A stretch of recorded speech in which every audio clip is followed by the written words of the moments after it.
Hi friend, good evening. This is Ravi and watching mat studio. दोस्तों, discuss करेंगे जेटेड mains का सामान्य ज्ञान का कुछ इंपॉर्टेंट क्वेश्चंस जो राज्य व्यवस्था से मैं लिया हूं। एंड राज्य व्यवस्था जो है ये आपका पार्ट ऑफ सिलेबस है। राज्य व्यवस्था जो है ये आपका पार्ट ऑफ सिलेबस है, यहां से क्वेश्चंस आएगा, ये है आपका सिलेबस। अब राज्य व्यवस्था जो है ना एक बहुत वास्ट एक चैप्टर है। इस चैप्टर के अंदर का जो संसद वाला पार्ट है, यहां से जो क्वेश्चंस आया हुआ है जेएसएससी का डिफरेंट एग्जाम पे, एंड कुछ क्वेश्चंस को मैं लिया हूं जो कि आपका नेशनल लेवल एसएससी से पूछा गया है। बिल्कुल स्किप मत करना, सारे क्वेश्चंस को ध्यान से सुनना, क्योंकि हर एक क्वेश्चंस को मैं एक्सप्लेन करूंगा।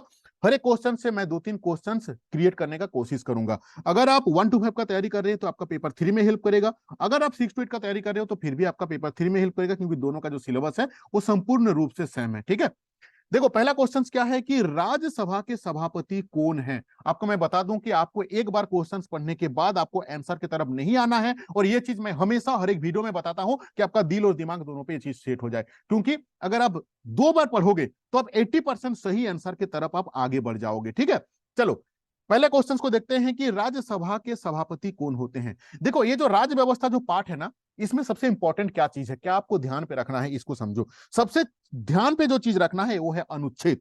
क्योंकि अगर डायरेक्ट क्वेश्चंस, इस टाइप का क्वेश्चंस आप सोचोगे कि इस टाइप का क्वेश्चंस भी आ सकता है क्या, क्योंकि इसको डायरेक्ट क्वेश्चंस बोला जाता है। और हालांकि इस क्वेश्चन ऐसा क्वेश्चन भी पूछा जाता है, लेकिन मैं आपको समझा दूंगा कि इनडायरेक्टली क्वेश्चंस कैसे पूछा जाता है, वो भी हम लोग एक्सप्लेन करेंगे। ठीक है, अब देखो सबसे पहला मैं आपको क्या समझा कि राज्य व्यवस्था में सबसे इंपॉर्टेंट जो है वो है हम लोगों का अनुच्छेद। तो ये जो राज्यसभा का सभापति कौन है, राज्यसभा में सभापति के बारे में कौन सा अनुच्छेद में इसके बारे में एक्सप्लेन किया हुआ है, तो वो है आपका अनुच्छेद नंबर 64 में। आपको ध्यान रखना है कि 64 एंड आपका अनुच्छेद नंबर 89 पे इसके बारे में मेंशन किया हुआ है। अब यहाँ पे एक क्वेश्चन आपको ये पूछ सकता है इनडायरेक्ट में, ये तो आपको पूछ देगा कि कौन सा अनुच्छेद में है। दूसरा क्वेश्चन ये दे देगा कि हाँ, पहले इसका क्वेश्चन का आंसर दे दूं कि भारत के जो उपराष्ट्रपति रहते हैं, उपराष्ट्रपति हैं, वे क्या होते हैं कि जो राज्यसभा है उनके सभापति का रोल निभाते हैं। अब यहाँ पे और एक क्वेश्चन यहाँ पे आपको दे देगा जो कि इनडायरेक्टली है कि इनका अनुपस्थिति में कौन देखरेख करते हैं। तो इनके अनुपस्थिति में जो सभापति के रूप में उप सभापति जो है इसका इनका कार्य करते हैं। तो यहाँ इस क्वेश्चन से हम लोग 3 चीज का सॉल्यूशन निकाले कि राज्यसभा के सभापति कौन है ना, भारत के उपराष्ट्रपति। अगर भारत के उपराष्ट्रपति के आपका जो इनके अनुपस्थिति में कौन देखते हैं ना, सभापति के रूप में उप सभापति कार्य करते हैं। ये कौन सा अनुच्छेद में दिया हुआ है, ये आपका 64 एंड 89 अनुच्छेद में दिया हुआ है। तो इसी तरीके से आपको हर एक क्वेश्चन को मैं एक्सप्लेन करने का कोशिश करूंगा। अगर मेरा वीडियो आपको अच्छा लगता है तो एक रिक्वेस्ट है कि कमेंट कर देना, क्योंकि आपका एक कमेंट देख के ना मेरे अंदर पे दूसरा वीडियो बनाने का एनर्जी आ जाता है। और अच्छा लगता है तो लाइक जरूर करना। चलो नेक्स्ट क्वेश्चन देखते हैं हम लोग, और जिसका आंसर आपको पता है ना, वो वीडियो को पॉज करके आप कमेंट में जाके उसका आंसर जरूर लिखना। लोकसभा अध्यक्ष अपना त्याग पत्र किसे संबोधन करते हैं। ये क्वेश्चन कोई बात रिपीट हो चुका है। ठीक है, देखो इसके बारे में भी कौन सा अनुच्छेद में ये मेंशन है आपको जानना जरूरी है कि ये जो है ना, ये अनुच्छेद नंबर 94 के ख में ये चीज मेंशन किया हुआ है कि लोकसभा के अध्यक्ष किसी भी समय अपना जो त्याग पत्र है वो लोकसभा के उपाध्यक्ष जो हैं, और दूसरा चीज यहाँ पे वाइस वर्सा, उपाध्यक्ष जो हैं वो अपना त्याग पत्र जो है अध्यक्ष को किसी भी समय पे दे सकते हैं। चीज को समझ में आया, अध्यक्ष जो हैं वो उपाध्यक्ष को किसी समय पे दे सकते हैं, उपाध्यक्ष जो हैं वो अपना अध्यक्ष को दे सकते हैं। ठीक है, यानी कि यहाँ पे हम लोग 3 चीज सीखे। एक चीज के किस अनुच्छेद के अंदर पे दिया हुआ है ना, ये आपका 94 ख के अनुच्छेद के अंदर पे दिया हुआ है। और इनके मतलब अगर ये आपका वाइस वर्सा है, अगर अध्यक्ष को देना है तो उपाध्यक्ष लेंगे, अगर उपाध्यक्ष को देना है तो अध्यक्ष लेंगे। ठीक है, जिसका सही आंसर है कि लोकसभा के उपाध्यक्ष, यानी कि बी। नेक्स्ट क्वेश्चन की तरफ हम लोग आगे बढ़ते हैं। भारतीय संविधान के किस अनुच्छेद में यह उल्लेख किया गया है कि लोकसभा में एक अध्यक्ष और एक उपाध्यक्ष अवश्य रूप में होना चाहिए। आपको अनुच्छेद को हमेशा ध्यान पे रखना होगा, क्योंकि यहीं से ही क्वेश्चंस को पूछा जाता है। ठीक है, देखो भारतीय संविधान के अनुच्छेद 93 कितना 93 में यह प्रावधान है कि लोकसभा को मतलब जो सदस्य हैं वहीं से एक अध्यक्ष और एक उपाध्यक्ष को चुनना होगा। ठीक है, तो यानी कि इसका डायरेक्ट आंसर क्या हो गया ना, ये 93 हो गया। ठीक है, तो यहाँ पे अभी इनडायरेक्टली क्वेश्चन क्या रह सकता है कि ये जो चुनेंगे अध्यक्ष और उपाध्यक्ष को, वो कहां से चुना जाएगा। ठीक है, तो यानी कि वही सदस्य के अंदर पे ही, इसका सही होगा अपने जो आपका जो सदस्य है वही सदस्य के अंदर पे ही उनको चुनना होगा। ठीक है, चलो नेक्स्ट क्वेश्चन की तरफ हम लोग आगे बढ़ते हैं, जो कि काफी इंपॉर्टेंट है और कोई बार रिपीट हो चुका है ये वाला क्वेश्चन हम लोगों का। देखो, पहला लोकसभा का पहला सत्र जो है वो डैश को शुरू हुआ था। पहला लोकसभा का पहला सत्र जो है वो डैश को शुरू हुआ था। ये कोई बार रिपीट हो चुका है। ठीक है, ध्यान से सुनना। देखो, पहला लोकसभा का जो पहला सत्र जो है ना वो 13 मई 1952 को हुआ था। यानी कि डायरेक्ट ये वाला क्वेश्चन हो गया हम लोगों का आंसर। यहां से और क्या क्वेश्चन बन सकता है। देखो, भारत का पहला पहला जो आम चुनाव के बाद, आम चुनाव कब हुआ था, ये आपका ये 17 अप्रैल 17 अप्रैल, पेन को चेंज करना जरूरी है मेरा। देखो, 17 अप्रैल 1900 कितना में ना 52 की पहली लोकसभा गठन किया गया था। ठीक है, अब यहाँ पे दूसरा क्वेश्चन क्या बना कि पहला लोकसभा का गठन कब किया गया था। तो इसका सही आंसर क्या होगा ना, 17 अप्रैल 1952 को पहला लोकसभा का गठन किया गया था। इसमें कुल लोकसभा का जो सीट थे ना वो कितना थे ना, 489 थे। 489 टोटल आपका सीट थे। ये क्वेश्चंस भी आपका आ सकता है। ठीक है, 17 अप्रैल 1952 को पहला लोकसभा का गठन किया हुआ था। ठीक है, और पहला सत्र कब हुआ था ना, 13 मई 1952 को। ठीक है, चलो नेक्स्ट क्वेश्चन की तरफ हम लोग आगे बढ़ते हैं। राज्यसभा का सदस्य बनने के लिए किसी व्यक्ति का न्यूनतम आयु कितना होना चाहिए। ये वोट देने के लिए न्यूनतम आयु के बारे में नहीं पूछ रहा है, अच्छा क्वेश्चन को अच्छा से समझो। राज्यसभा के सदस्य बनने के लिए किसी व्यक्ति के न्यूनतम आयु कितना होना चाहिए।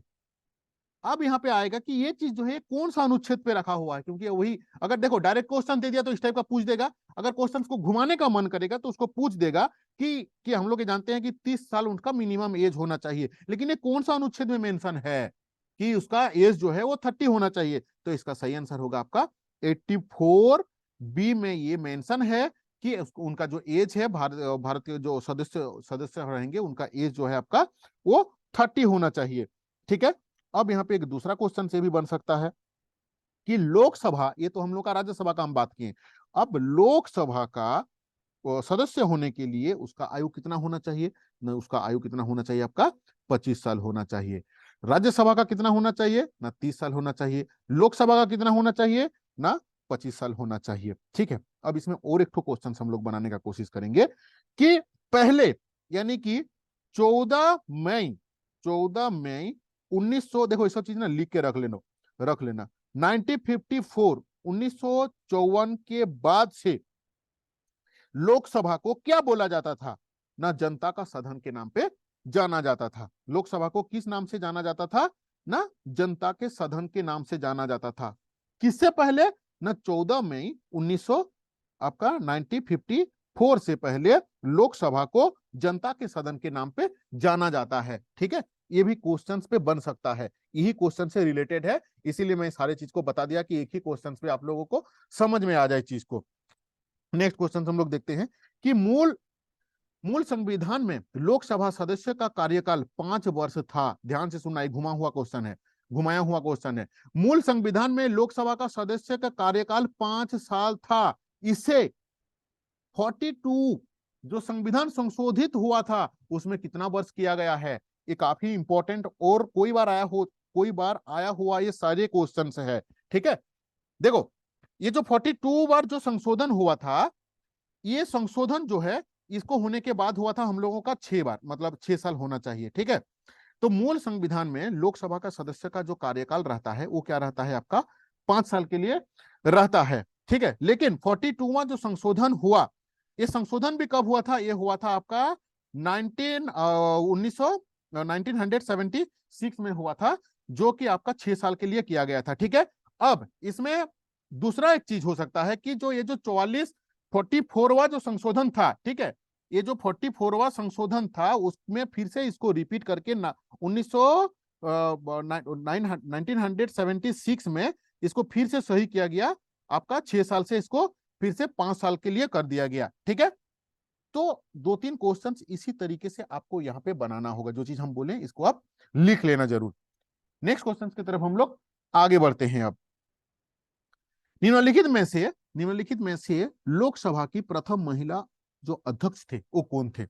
ये भी काफी इंपॉर्टेंट क्वेश्चन है। देखो, लोकसभा की जो पहले महिला अध्यक्ष थे ना, वो थे आपका मीरा कुमारी, ठीक है।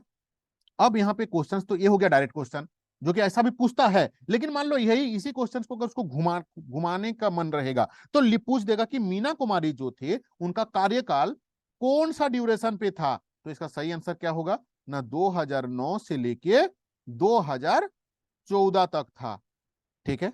इसी क्वेश्चन को और एक चीज घुमा सकता है कि दूसरी महिला जो अध्यक्ष जो थे उनका नाम क्या था ना, उनका नाम था आपका सुमित्रा, ठीक है।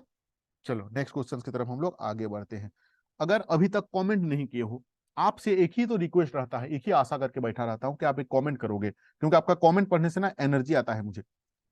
और लाइक नहीं किए हो तो लाइक जरूर कर लो, और कमेंट कर देना। अगर बेकार लगता है ना क्लासेस तो जरूर लिख देना कि फालतू क्लास बनाते हो और बहुत वीडियो बनाओ बोल के, ठीक है। और अच्छा लगता है तो जरूर लिखो। नेक्स्ट क्या है हम लोग का कि लोकसभा अध्यक्ष के वेतन और भत्ता जो है कौन निर्धारित करता है? काफी इंपॉर्टेंट क्वेश्चन है। देखो, कौन सा अनुच्छेद पे ये चीज मेंशन है, सबसे पहले चीज आपको जानना जरूरी है, क्योंकि डायरेक्ट क्वेश्चन हो गया ये। अगर इनडायरेक्ट क्वेश्चन दे देगा कि कौन सा अनुच्छेद में आपका लोकसभा अध्यक्ष के वेतन और भत्ते के बारे में मेंशन किया हुआ है, तो अगर आप उनका अनुच्छेद नहीं जानोगे तो नहीं कर पाओगे। तो अनुच्छेद नंबर 97 के अनुसार सदन जो है कौन करता है ना, सदन क्या करता है ना, लोकसभा के अध्यक्ष और उपाध्यक्ष और राज्यसभा के अध्यक्ष और सभापति और उपसभापति के वेतन और भत्ता का निर्धारित करते हैं, ठीक है। तो अनुच्छेद को याद रखना, लोकसभा और राज्यसभा का दोनों का ये निर्धारित करते हैं, ठीक है। कौन ना, आपका संसद। 9 नंबर पे हम लोग आएंगे। एक वर्ष तक राजस्व एकत्र करने का प्रस्ताव सरकार किस विधेयक द्वारा करती है? ये भी काफी इंपॉर्टेंट क्वेश्चन है। देखो, वित्तीय विधेयक जो होता है ना, वो प्रत्येक वर्ष राजस्व, ये आपका जो वित्तीय विभाग है, वित्तीय विधेयक जो है इसी से प्रस्ताव होता है, जो कि आपका क्या बोलते हैं उसको, जो बजट प्रस्तुत होता है ये उसी में इसका डिटेल्स आता है, ठीक है, आपका बजट वाला। तो इसका सही आंसर क्या होगा ना, वित्त विधेयक से ही इसका प्रस्ताव किया जाता है। संसद के कार्यवाही प्रत्येक वर्ष सत्र में किया जाता है। इसका सही आंसर क्या है, अगर आपको पता है तो इसको कमेंट करके जरूर बताना, ठीक है। देखो, संसद के एक वर्ष में 3 सत्र होता है, ये चीज हम लोग जानते हैं, ठीक है। कितना होगा, ये तो डायरेक्ट आंसर हो गया 3। अब इसको घुमा के दे सकता है कि प्रत्येक साल में जो शुरुआती बजट जो होता है ना, एक कौन सा होता है, फरवरी से आपका मई से होता है, ठीक है। दूसरा जो होता है आपका मानसून सत्र जो होता है वो आपका जुलाई से होता है आपका दिसंबर तक, और सितंबर तक होता है। और एक आपका होता है शीतकालीन भी सत्र होता है, जो शायद आपका नवंबर से होता है आपका दिसंबर तक होता है। देखो, एक तो लेकिन एक ना संविधान के अनुरूप उसी के अकॉर्डिंगली ना 2 सत्र का बीच में ना मिनिमम 6 महीना का आपका ड्यूरेशन का गैप रहना चाहिए, जो कि एज पर लॉ, ठीक है। ये भी आपको पूछ देगा क्वेश्चन पे। वीडियो कैसा लगा कमेंट करके जरूर बताना, ठीक है। और मेरा जो प्लेलिस्ट बना हुआ है उन प्लेलिस्ट पे जाके देखना, वहां पे ऑलरेडी हमको लगता है कि 40 के आसपास वीडियो बन चुका है। सारे आपका सहायक आचार्य का है, बिल्कुल सारे को ध्यान देके पढ़ो, थोड़ा सा मेहनत करो, निकल जाएगा। Thank you for watching this video.